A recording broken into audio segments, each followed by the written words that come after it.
So I'm not sure if I told you that my daughter who got married last summer is expecting our first grandchild next month. Congratulations. Yeah, we're so excited. Our family's growing, first with a new son-in-law and now a grandbaby. It will certainly be a new adventure for us. That's so interesting. Has it been kind of tough for you being this far away from her during her pregnancy and everything, especially because it's the first one for you, you know? Yeah, it really has been, Jenna. I mean, FaceTime's great, but it doesn't replace being there in person. And it's kind of funny because I think not only have we gained a son-in-law, but we've kind of gained a whole new set of other people in our family, right? I mean, I guess his family, they're sort of our in-laws now, right?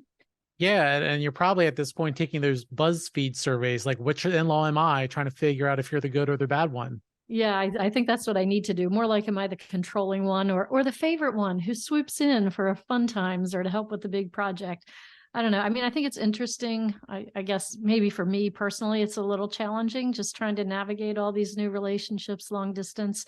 My family, my husband's family, we were all local, so we saw everybody all the time. But this long distance stuff is kind of tricky. And you've had a couple different big family events happening for your kids, right? So you got the grandchild coming and you had a wedding recently. Lots of really great stuff happening for you, Dana. Yeah, lots going on. Well, it's great that we're talking about this because when you think about it, between like Christmas time, Hanukkah, New Year's, Valentine's Day, a lot of people are getting engaged, right? You get proposed and then everyone's elated. Well, guess what? You're making a new family, but you also got to meet the in-laws, right? Got to know how your wife to be's mother is and the father is, how that boundary is going to go. So, Yeah, it's but what there, romantic comedies are made of, right? exactly. Right. Like just go on Google and just type in-law movie and just like see the pages go by and by and by. So, Yeah, I can but, think of a few off the top of my head.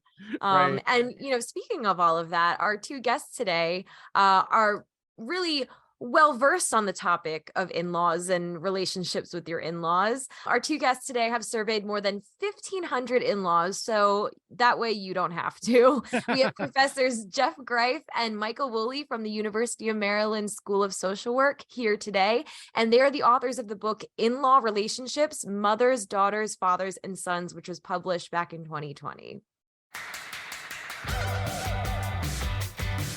You're listening to the heartbeat of the University of Maryland, Baltimore, the UMB Pulse.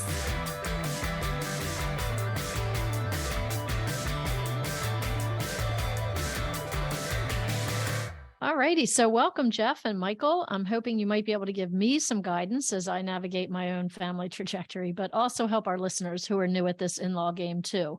Before we get to my personal therapy session recorded for everyone, let's get to know you gentlemen a little bit. Absolutely. So let's talk a little bit about how the both of you came to work together prior to this research. How long have you been at UMB and how did you make a good, I guess, working couple? Yeah, we need to research men friends, although Jeffrey already did that in the past. Maybe men colleagues. Jeffrey he is the longest serving faculty member in the School of Social Work. As a matter of fact, I think he told me the other day he's the longest serving employee in our building. Correct. So he's been around a long time. I joined the School of Social Work a dozen years ago. And Geoff and I came to do research together. Geoff actually came to me and proposed an idea. He had done a lot of research about families and social relationships. And we have both kind of shared backgrounds and skills as clinicians working with families. My orientation is toward children and adolescents. Jeffrey has orientations largely toward adults, but also work, as I said, working with families. So we share that background. And then we have complementary research skills. I have quantitative research skills, running statistical analyses, analyzing data collected with surveys, which is what we've done together. And Jeffrey's primary skill set is qualitative, interviewing people and going about a systematic analysis of what people tell us about their family relationships and their experiences. And so what we've done together is are exclusively mixed methods studies. where we both interview people and collect that kind of data and analyze it. And we survey them with questions that the answers can be quantified and then statistically analyzed for meaning. And we combine the findings from those two things. And we've done 2 big projects together, published 2 books, and we're working on the 3rd currently. One about adult sibling relationships, one about in-laws, in-law relationships, father, mother, son, and daughter-in-law relationships. And we're working on one now with another of our colleagues, Victoria Stubbs, on interethnic and interracial marriages. We tend to do projects about understudied family relationships. We have a lot of knowledge about parent-child relationships, about sibling relationships when kids are young and live at home, and about spousal relationships. These other relationships we don't know a lot about. You mentioned the book that both of you co-authored in 2020, In-Law Relationships, Mothers, Daughters, Fathers, and Sons, will be a big part of this episode. You touched on it a little bit. So what motivated you to research in-law relationships? As Michael said, we've been looking at family relationships, and we've studied, and I've spent a lot of time on what I call horizontal relationships, which would be friendships, male friendships, couple friendships, siblings. Now we thought it was time to even that out and look at the other axis and go to look at this incredibly important horizontal relationship that everybody knows something about. Because if you've known your grandparents and one of your parents, you have watched your father or mother interact with their mother or father-in-law. And so we all have grown up in contexts where this intergenerational relationship is so important. And of course, it continues to go south or go the other way, not just north to your parents and grandparents. If your children partner or get married, you're going to be also living in a parent-in-law situation with children-in-law. You might be a child-in-law if you have a partner, and you might be a sibling-in-law if you're one of your siblings, if you have them, gets partnered or married. So it's a wealth of important interactions, relationships that sit at this axis of how we handle our horizontal relationships, but also our vertical relationships. So in this book, you look at the new axis of relationships and conducted a study about in-law relationships. Can you tell us a little bit about the group of people who are part of that study? So the initial stage of the study, and this is what we've done in every study, we start by doing qualitative interviews with an accompanying initial version of a survey. Geoff will teach an advanced research course so that we have a cluster of master's students who get trained in interviewing techniques and collecting survey data. They will go out, and Geoff and I also do interviews and surveys, and we'll collect this data. We get samples and, up to 100 plus, more than 100 here.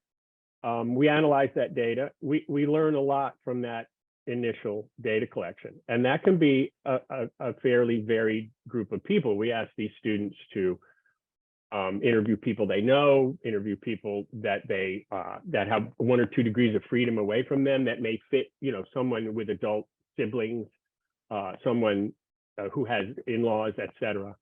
And we've also done some creative kind of opportunities to collect such data. One time we took a train together to New York City to give a book talk at a New York City library. And we screened, recruited, consented individuals on the train on the way to New York and interviewed them. So we get as varied a sample as we can doing that. What we learned from that, we then use to develop the survey, add questions, adapt questions, maybe drop questions that we found didn't learn meaningful things that we wanted. We'll create a longer survey, and then using the online survey platform Qualtrics, we will survey a large sample. For example, for the in-law book, we surveyed about 1,200 folks in the neighborhood of 300 son-in-laws, daughter-in-laws, mother-in-laws, and father-in-laws, which was also a sample that was diverse Ethnically, our original data collection is regional, right? But when you get into Qualtrics, you're getting folks from all over the country. You get a larger, more robust sample. You can draw more generalizable results from the findings because it's more representative by people and place. And then we combine the findings from the original samples, the quantitative Qualtrics surveys. We sometimes continue to do interviews. We sometimes do specialized interviews, like for the sibling book. We interviewed a group of siblings and had the opportunity to learn from them about their experience as adult siblings, with them all in the room and interacting with each other. And that was pretty interesting too. So it's quite a varied set of methods and ways of learning about that particular family relationship. That's so interesting. I bet you have like some pretty cool anecdotes about, interviewing families all together in one room and surveying people on public transportation. That's pretty wild and really cool. I'm curious if you can share a couple of interesting, I'm not sure if I'm using the right word, but data points or data inferences that you just overarching that you got from this research. So, maybe do people who get along well with their in-laws have a lower divorce rate, or do people usually argue about the mother-in-law versus the father-in-law? Were there any just interesting things that are just short little snippets you can give us? Yeah, one of the interesting things that we found, and Michael and I are very attuned to issues around gender. So we're looking for our own feelings about gender. We're looking at how other people view gender. So we need to bring that in. So it looks like, and it's not surprising maybe, but it was, not what we were hoping for, that men in many of these families where we're talking about in-law relationships now, that fathers-in-law and sons-in-law are a little bit more of the wallpaper. And the furniture are more the women, more the mothers-in-law and the daughters-in-law, that they are taking up more of the central heart of many families. And it may be that men unconsciously collude to not get very involved with each other. So fathers-in-law and sons-in-law in general do not play as central a role as do mothers-in-law and daughters-in-law. So there's the whole issue about what are the tropes around mothers-in-law, what are the tropes around sons-in-law struggling with mothers-in-law. We didn't really find those tropes to be true. In fact, one of our findings was that both sons-in-law and daughters-in-law feel closer to their mother-in-law than to their father-in-law. So again, we're looking at it and need to embrace and recognize the continued centrality of women to the family across the lifespan. Another thing that we found is that when we ask people, say, daughters-in-law and the mothers-in-law, how close are you? How much do you trust the other, and so on? Pretty much across the board, the mothers-in-law describe with their daughters-in-law, not necessarily the same ones that filled out the survey, but a different group of daughters-in-law and mothers-in-law. The mothers-in-law feel or hope to feel a lot closer to their daughters-in-law than the daughters-in-law report being with their mothers-in-law. So parents-in-law in general, this was also true of fathers-in-law and sons-in-law, tend to describe the relationship as better than the children-in-law do, than the sons-in-law do about the fathers-in-law, and that the daughters-in-law do about the mothers-in-law. So there's this interesting issue around our parents-in-law trying to create a closer relationship by saying it's closer, or do they actually feel it's closer? Is this more of an aspirational kind of closeness that I think it's important for people to consider? And we can get into later on in this talk about, what people can do to improve their relationships. But those are some of the ones that we've seen. That's interesting. That kind of stood out. I kind of have like a meet the parents kind of related question for you. So I know Valentine's Day is a few days away. Let's say that a couple gets engaged, and at that point, neither one of them has met their partner's family yet. Where do they start to make it a healthy relationship with the in-laws? And maybe more importantly, what should the parents do in that situation? So that's a terrific question. As a matter of fact, you guys brought this question to us when you contacted us and said, why don't you come on and talk about Valentine's Day? And I'll admit, my first response was, Valentine's Day? I had to sort of figure out how to get from Valentine's Day to in-laws, but the connection is clear and it's strong. Here's one of my answers. So when a couple falls in love, they see each other, right? As a matter of fact, all these romantic poems, oh, I only have eyes for you. I walk in the room, you're the only person I see. They're totally focused on each other. And that's the way it should be, and that's the way it is. So you may go to your in-laws' house, but the person in the room you're most conscious of is this person you're in love with. If you're that person and you're with your in-laws, with your spouse to be, your bride or bridegroom, look up at your in-laws and be curious about who they are, what they think, what they like, what they do. They're the ones who raise this person you're deeply in love with. And so they have some responsibility for creating this person that you are so infatuated by. And start early being curious about who they are, create personalized relationships with them. Because I think we heard what happens is a lot of times people don't really get to know their in-laws until a ways into the marriage. Sometimes when problems have crept up. So preempt that, be curious about who they are, give them time, attention, and energy. And then Geoff talked about the genderized stuff. So here's a couple other things we learned. These are old sort of stereotypes, but they're true in the data we collected. Men like to do things together. That's how they bond. They go to the football game. They go fishing, right? Women like to spend time together and get to know each other and talk and interact. And creating time and space to do that is the way to create good in-law relationships. Obviously, the couple, the bride and groom to be also want to start establishing healthy boundaries, right?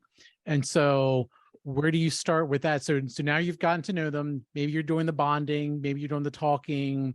What's the approach to start kind of figure out everyone's roles? That's a great question too. So let's, put this into a little bit of a broader context. There are apparently 2 million people, 2 million marriages that are formed every year. That's obviously 4 million people are getting married.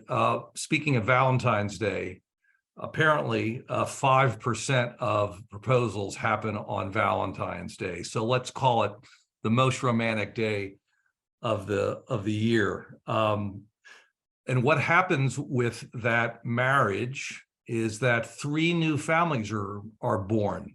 So I'll use myself as an example just to speed this up.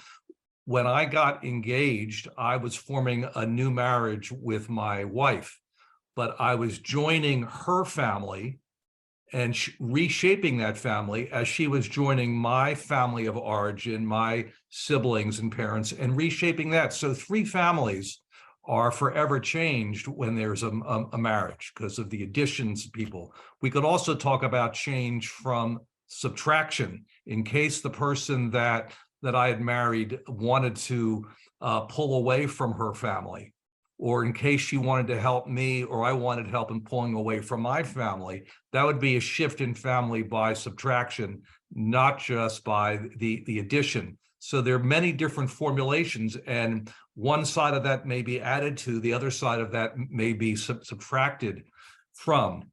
But speaking broadly about this whole topic, most of the relationships that we studied were positive. So we want to make sure we frame this conversation as saying there were very few, we're guessing 15 to 20% of the people that we interviewed, and these were anonymous interviews, so people could feel free. If I'm interviewing somebody who I know, they may want to sugarcoat or hide the depth of their despair in any relationship, or not say anything bad that their spouse may hear.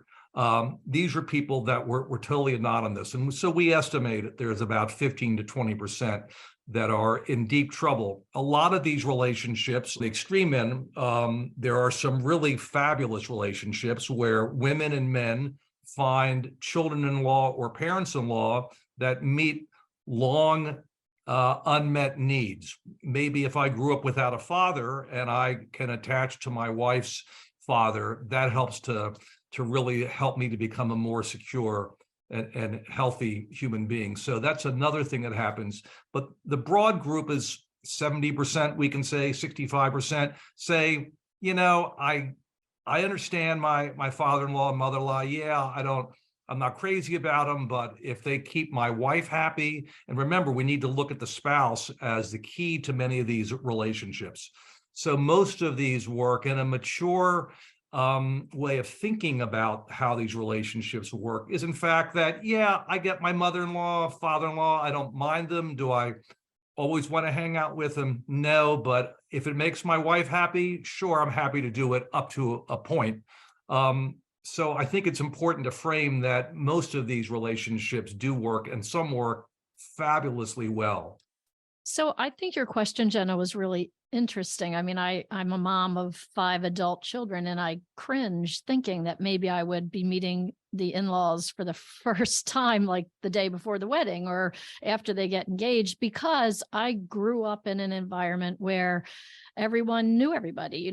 You had mentioned something in an earlier conversation, Michael, and I think it was the concept of scattered families, that nowadays so many people live in different states from their state of origin or their state of birth where they grew up, whether it's for job or college. So when I'm looking at my family, for example, spin the wheels for personal therapy session now, but I come from a little bit of a different generation where we either went to the same high schools or we grew up in a neighboring town. So if my mom didn't know my boyfriend or my future fiance, Aunt Betty in the neighboring town knew of him through school. So because we're all kind of spread out now, tell me, how do we navigate that? How do we set ourselves up for success in these extended family roles?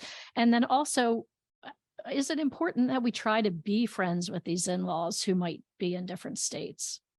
Well, that is a great and very complicated question. And I have 2 or 3 things that I want to try to touch on here. First, one of the things we learned, and we didn't actually go looking for this, one of the things we did learn is that many of these, as Geoff described, vertical relationships between children-in-law and parents-in-law had developed ways to be together and communicate using the internet. They Facebooked, they did video calls, and that was a way to help bridge that dynamic you're talking about, where so many young people now don't live where they grew up, and therefore they're having children for each of their parents and in-laws that are a distance from those children. And so they create these opportunities to spend time together online.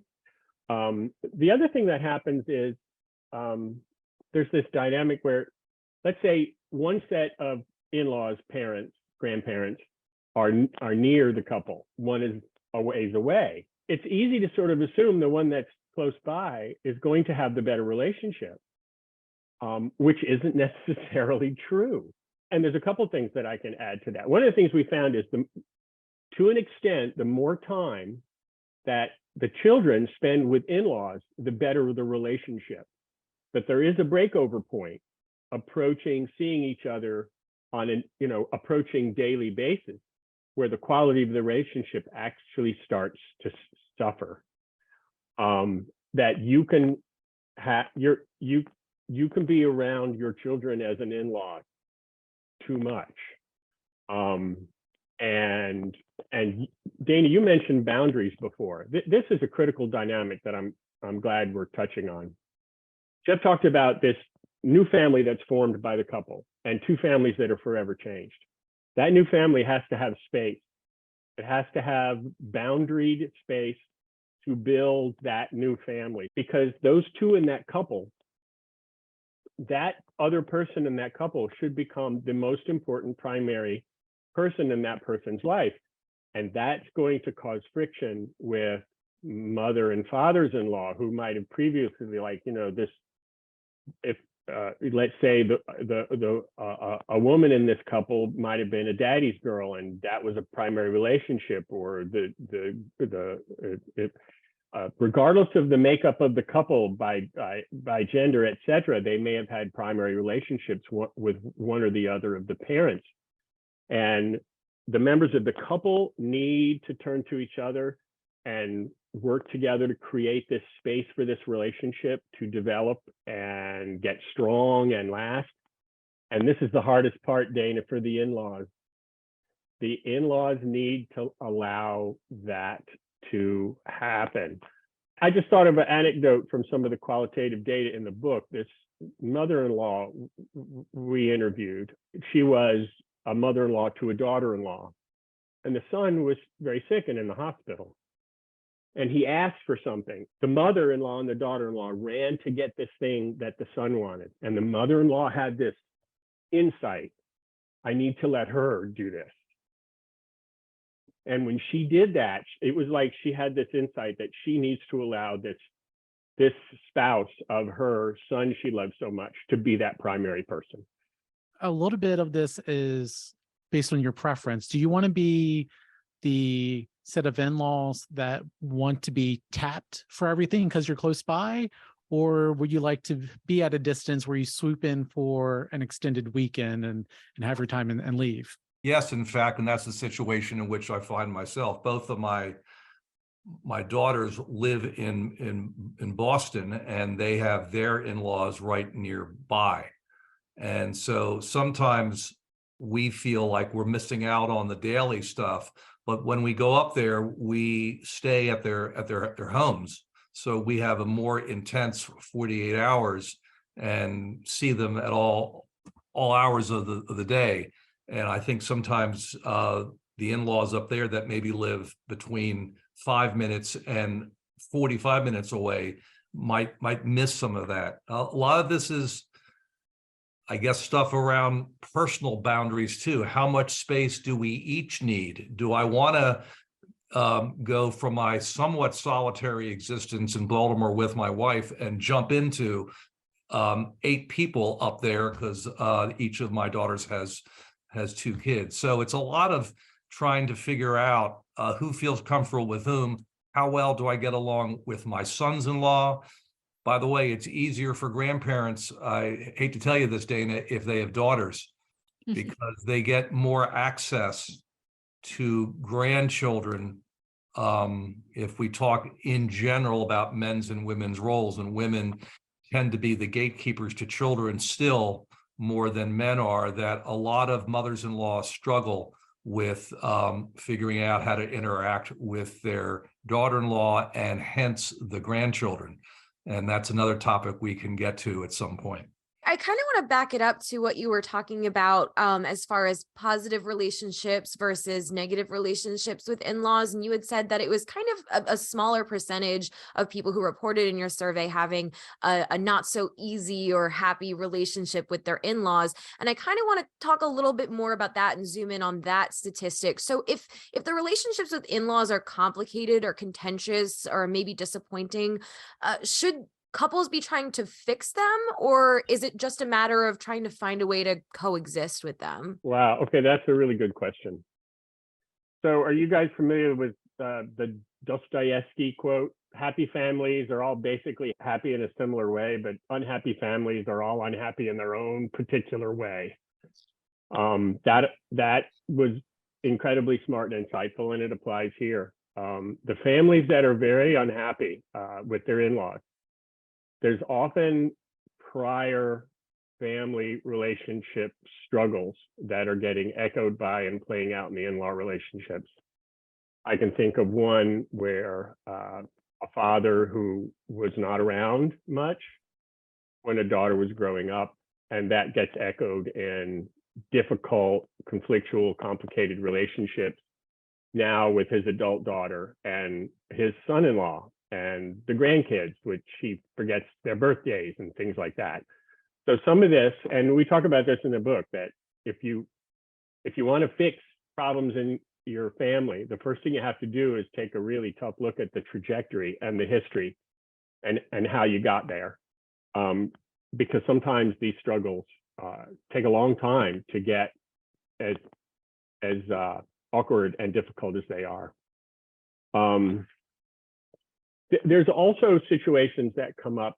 I was talking earlier about boundaries and saying that in-laws need to sort of accept this new person in the family and allow this couple to have some space. Problems occur when that is not allowed to happen. And one of the 4 in-laws is looking for the relationship they had with their son or daughter to continue as it was. For them to be the first person they call when they're upset or need to talk to somebody.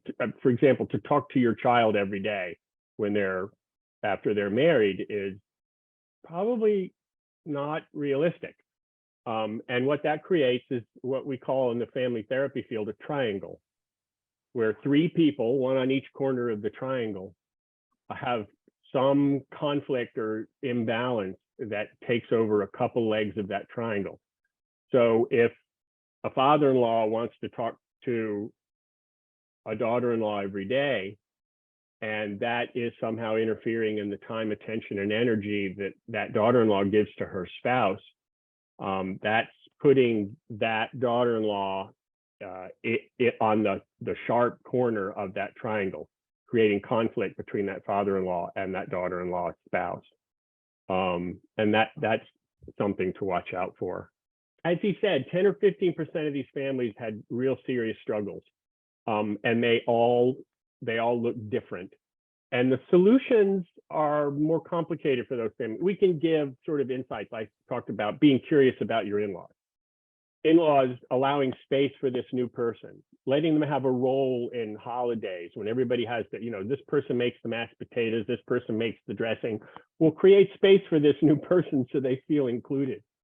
This mother-in-law we interviewed was invited by the soon-to-be daughter-in-law to go with the daughter-in-law and the daughter-in-law's mother to look at wedding dresses. This is not something mother-in-laws are typically included in.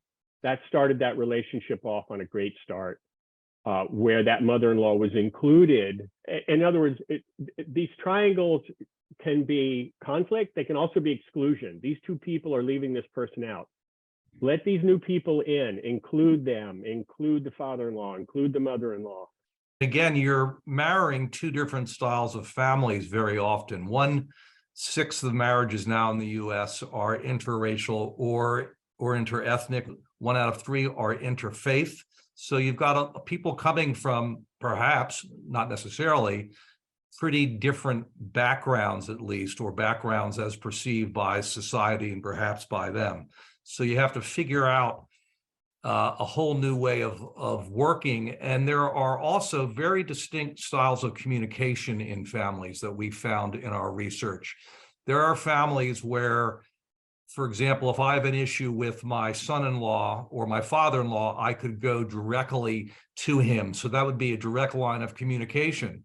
But there are other families where, no, if I have an issue with one of them, I should check it out with my wife first, because she's the one that's more family linked with her father-in-law. So we found both types of communication styles, something where everything went through the sibling group and then got distributed to the children-in-law that are married into that sibling group, and others where, no, if I have a direct relationship with my father-in-law, for example, I should just be able to go to him. And both those styles work. We found one tended to work better than the other, but it doesn't mean the other does not work. But you may have people coming from very different styles. And if I marry into a family with a more closed communication style, and I start to come up with a very open communication style, that's going to make them feel uncomfortable. And I'm going to feel uncomfortable with their response, even though it's really more maybe of a cultural thing or just a communication style thing. The other issue is, as we keep on coming back to it, when you become engaged to somebody, how closely do you really interview them, the person you're in love with, about their relationships with their mother and their father and their siblings and their grandparents? So we need to remember that a lot of in-law relationships do come, for example, if we're talking about my in-law relationships, I'm watching my wife about how she deals with her parents, and I'm going to support her in that, or maybe urge her to do something else slightly different. But I'm working through her. I'm taking my cue from her very often, and so we can't forget the role that a son or daughter has in green lighting or in red lighting relationships, and also whether or not I was even attracted to my wife in part because she was close with her family and I wanted to be close with mine and I needed help with that, or she wasn't close with her family and I wanted support in staying distant from my own family. So we're attracted to people based on a lot of things, and part of that attraction in some people, or in all of us, may be how we perceive they're going to help us to formulate a new family and deal with our current and old family of origin. Yeah, and we've talked a lot about fathers and sons and daughters and mothers-in-laws, but we also have brothers-in-laws and sisters-in-laws, and that adult sibling bond can be strong. You've also wrote a book on adult sibling relationships. I'm sure maybe some of this bled into, the other field. So, how can adult siblings be good in-laws, especially if there are multiple siblings? The first thing I thought of as you were asking the question, I mentioned earlier that we interviewed this set of brothers, 4 brothers. If you can imagine a worst case scenario for conflict, it's probably 4 brothers. And they get along great.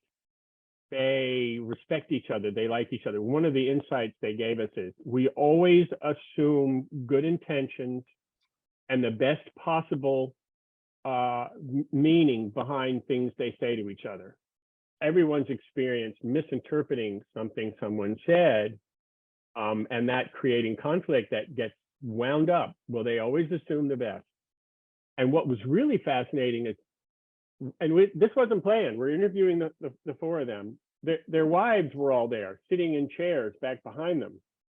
And a secondary outcome of these 4 brothers liking each other, respecting each other. Oh, by the way, they weren't always like that. They talked about fighting physically and all kinds of things when they were young, but they somehow all evolved to have this deep appreciation for what are these longest relationships in most of our lives. These people are around when we're children, and they tend to be around well into our own later years. They're longer than our spouses, longer than our parents. The people that know us the best, which is a very double-edged blade.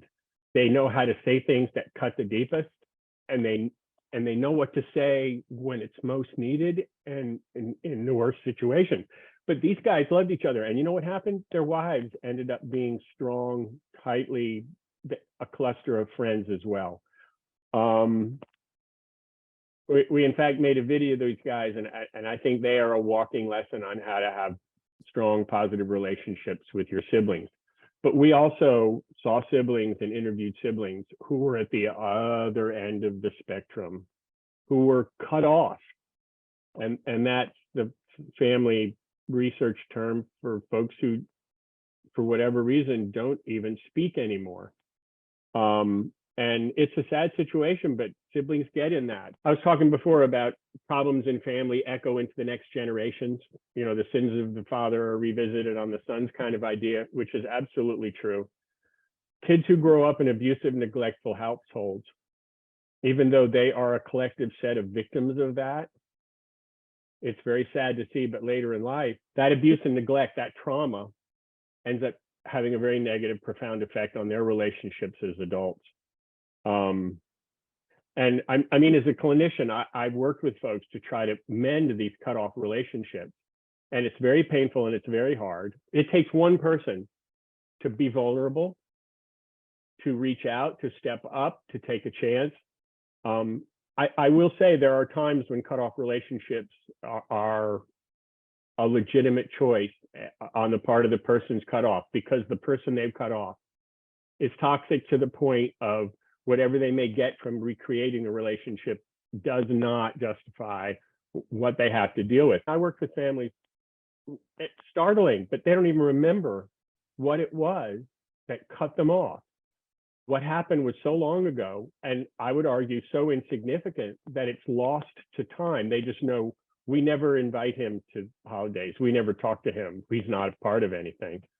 And I guess I'm going to end with saying this. As children, we live in the same house. We share the same bathroom. We share the same family struggles and trauma and crises. We need, as adults, to forgive each other for whatever we said or did back then. One more thing.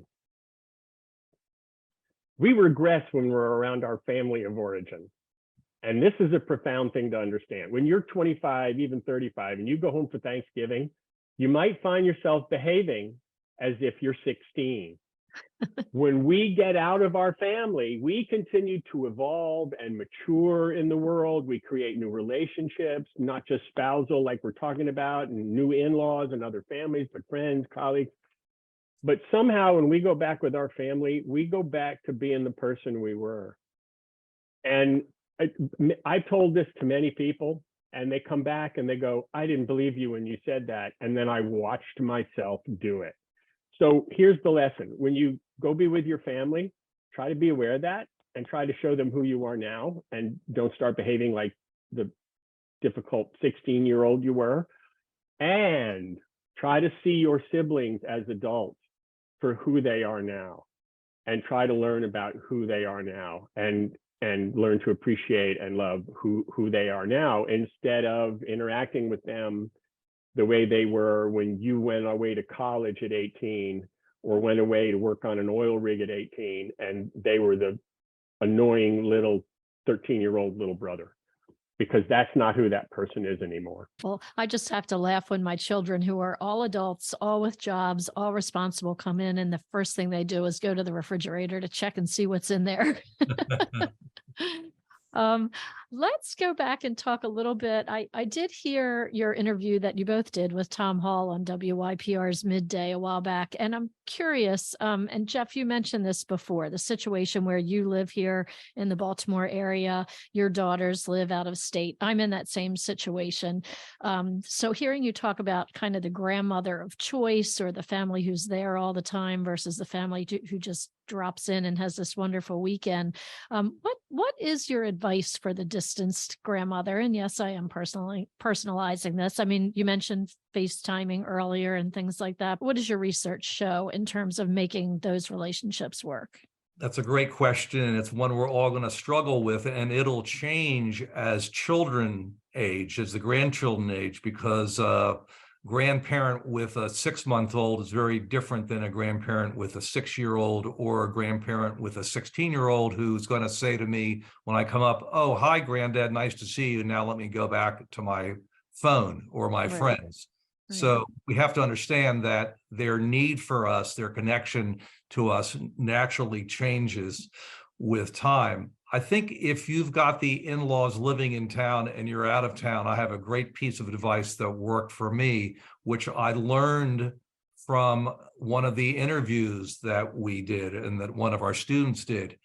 This student interviewed I'll say a father-in-law who said, you know, the other grandparents always come up in town, but never want to see us.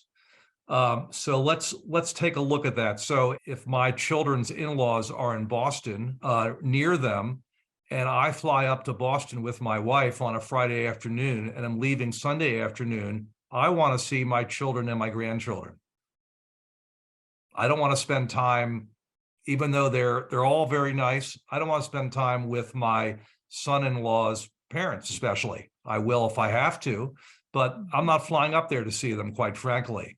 So I learned from reading about that parent-in-law's or that grandparent's point of view what I needed to do. And a few years ago, I flew up a day sooner, specifically to meet with the other father-in-law, with my daughter's father-in-law. And so by spending time with him, I got to know him better. B, I was helping out my daughter, and C, I was relating better to my son-in-law, because I was touching a number of different systems, and I wasn't being fake in doing it. He's a nice guy, just that I hadn't arranged my time for that. So I think it's also important for grandparents like us, Dana, to be thinking, potential grandparents be thinking about, what do I do also to forge a relationship to the extent that I can with the person that's really playing an important role in my grandchild's life, and trying to support them, and hopefully they'll be trying to support me. The other thing is, you can't possibly treat your children the same, and you can't possibly treat the grandparents the same, or the parents-in-law the same. Somebody's going to get an extra 5 minutes or a $5 candy bar, while the other one is getting a $4 candy bar. You can't raise children exactly the same. And just to add to the former statement of Michael, none of us grows up in the same family. We all grew up in different families. I've never had myself as a brother. I don't know that experience. My parents were older when they had me than when they had my older siblings, and so on. So there's also this always changing family. And my parents' relationships may have changed with each other and their friends and with work and so on. So if you're nimble and you are adaptive and you're open to new people coming into your life. So part of what we talk about in our book is, hey, folks, you got to be open to the fact that families change over time, and you want them to change over time. And that's healthy. Expect it, embrace it. It's going to happen. You might as well go with the flow. And that's what you want to have happen. You want your children to grow up and leave home and form intimate adult relationships. If they decide to have children, fine. But that is expected, and that's great. And be open to it. And hopefully you came from a family that was open to it. So you have experience in being open to new relationships that are very close to your family. Something that you all had brought up a little earlier was about how you noticed that there were a lot of different cultural differences in the couples and families that you had interviewed in your research. And I want to get into some advice and responses you received from those families with cultural differences, specifically for couples in the LGBTQ plus community. What are some things that you've heard from those families about acceptance and welcoming? One of the things that we found is that one of the issues for parents-in-law is that some of them had accepted the fact that their own child was either gay or lesbian. Obviously, there are other descriptors we could use. We'll stick with gay or lesbian, but it could be queer plus, etc. Just want to acknowledge that. It's one thing to accept that your own child is gay or lesbian for many parents. It's something else to accept the fact that they now have a partner who is gay or lesbian, and that person is now in your home, part of your life. But one of the people that we interviewed said the real knock was coming on having a wedding. And they talked about the fact that it was very public for the parents who had adapted, had accepted the fact that their daughter, in this case, was a lesbian, but had a really hard time saying, do we have to have a wedding? Do we have to do this in front of the community? Now, that occurred a few years ago, and there's been a huge shift of acceptance in the United States, as all the polls show and as everyone knows. Doesn't mean that there's universal acceptance, because we know there is definitely not universal acceptance. There are still numbers of hate crimes against people that are LGBTQ plus. So we need to be aware of that too. A lot of parents have fears around those hate crimes. We interviewed people that had stopped going to churches, houses of worship, because of the position taken by people in the church or by the people in charge of the house of worship. So there were also people that dropped friends because they could not accept their child, or had sort of taken a position against gay and lesbian relationships. So that's from the parents' perspective. A lot of the children-in-law that we spoke to, and we have a chapter specifically in our book on these two populations. The children also felt that they were sometimes marrying people that were not as open as they were. So with their own families, so they had to figure out how to navigate marrying into a family that was less accepting than their own family was, or how to navigate the reverse, that they came from a closed family, but they were all of a sudden marrying into a very open family. Again, it goes back to that may be part of the attraction of people to other people. If I'm attracted to somebody who's close with their family, that certainly would apply here too. For other cultural considerations, there's a fantastic conversation to be had about Black fathers-in-law and sons-in-laws that your School of Social Work colleague, Erica Lewis, has researched along with Baylor University assistant professor, Brianna Lemons. I actually got to talk to them a couple years ago when I was on the School of Social Work beat. And a quick plug, I'll get to talk to them again. We'll have a bonus episode on the Pulse speaking to the two of them to dive into what they found. And we're going to release that on Valentine's Day to make it a little bit more special. So I just wanted to say that the article Erica Lewis and Brianna Lemons did, I was part of that. And just terrific bit of qualitative research. What they did is they took a set of interviews with Black son-in-laws about their Black father-in-laws, and did another analysis beyond the study that Geoff and I had done. And I wanted to share something that's really interesting. Geoff was talking about the struggles of in-laws in same-sex couples. There's dynamics that play across all families, but they play out very differently. One of the dynamics is parents have certain internalized, anticipated expectations for who their child is going to be, what they're going to do, who they're going to marry, what kind of life they're going to have. And one of the things that in-laws and parents struggle with is when that is not the life that child chooses, or who they want to become, or what they want to do, or who they want to love and marry. And in these Black son-in-law, father-in-law relationships, one of the things that Brianna and Erica and I found in the analysis was Black families who are traditionally marginalized, don't have the same access to resources and opportunities and education, et cetera. Fathers-in-law are looking for their sons-in-law of their daughters to come in and assume the role of creating safety, protecting, taking care of the family against these historical struggles that Black families have in America.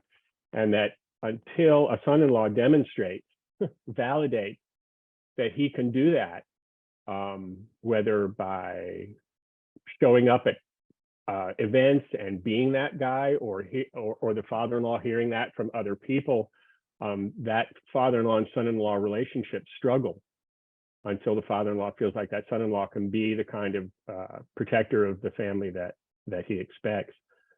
And so there's profound lessons there for children-in-law. Show your parents-in-law who you are.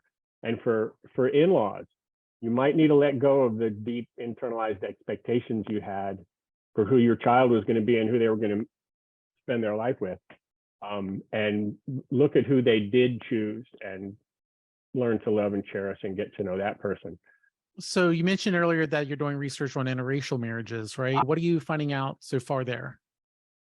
We've done a number of articles that actually have come out, two of them on raising multiracial or biracial children, and the two that are also out or coming out on Black women married to white men and white women married to Black men. Our general study is looking at intermarriage between all races, but we focus some of the early writing on the one that seems to, of course, historically attract the most attention in the United States, Black-white marriage. Some of the things we found about raising biracial, multiracial children, because one of the parents can be more than one race, of course, which would make the children multiracial, is that you may have children that do not look the same skin color, do not look alike, so there can be confusion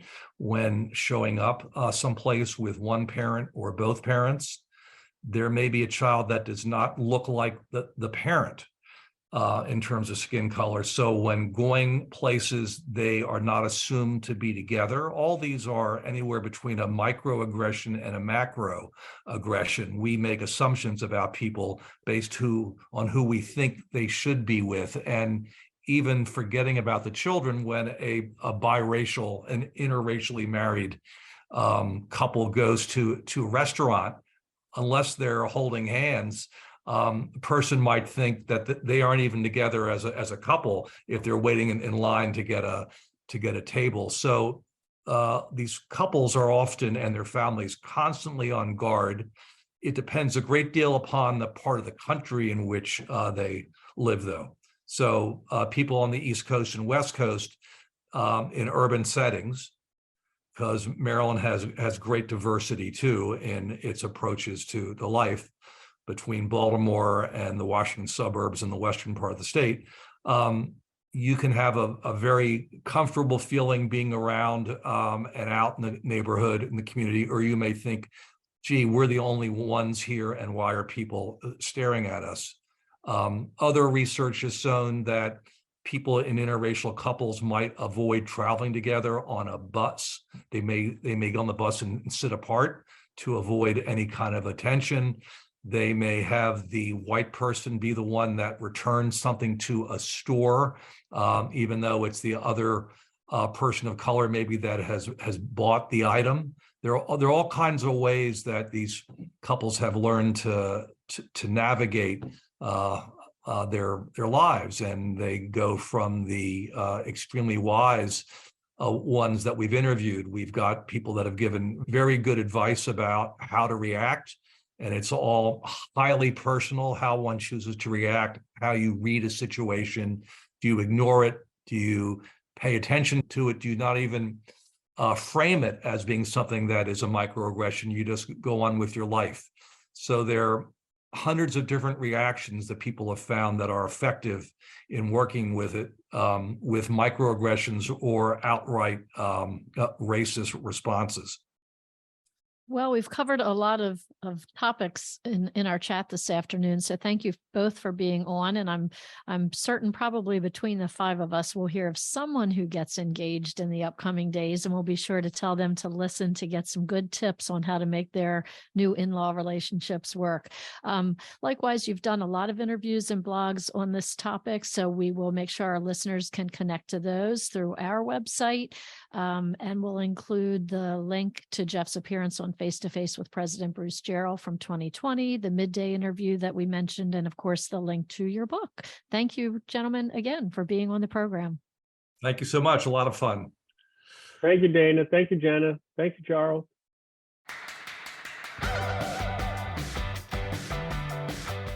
The UMB Pulse with Charles Chalet, Dana Rampolla, and Jenna Frick is a UMB Office of Communications and Public Affairs production. Edited by Charles Chalet, sound engineering by Jenna Frick, marketing by Dana Rampolla.